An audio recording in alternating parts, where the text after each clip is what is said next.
Cricket gang.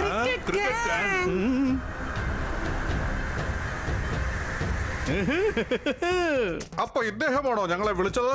എങ്കിൽ മാച്ചിൽ ഞങ്ങളാണ് ജയിക്കാൻ പോകുന്നത്. ഇപ്പൊ തന്നെ ഇവിടെ ഒരുപാട് ടെൻഷൻ ഉണ്ട്. ഞങ്ങൾക്ക് എന്തായാലും മാച്ച് കളിക്കണ്ട.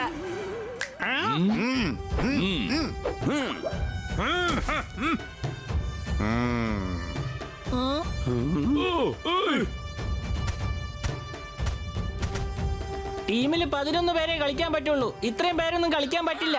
ഇത് ക്രിക്കറ്റ് ടീമല്ല, ഗുണ്ടകളുടെ ടീമാണ്. ആ സിൽക്ക് ഡ്രസ് ഇട്ടോണ്ട്. ഇത് സിൽക്കിന്റെ അല്ല, കോട്ടന്റെ തുണിയാണ്. ഇവര് നിങ്ങൾ കരുതുന്ന പോലുള്ള ആൾക്കാരല്ല, ഗുണ്ടകളാ. ഈ സ്ഥലം അപഹരിക്കാൻ വേണ്ടി വന്നിരിക്കുക. നോക്ക്, ഹിംസ കൊണ്ടൊന്നും സാധിക്കാൻ കഴിയും.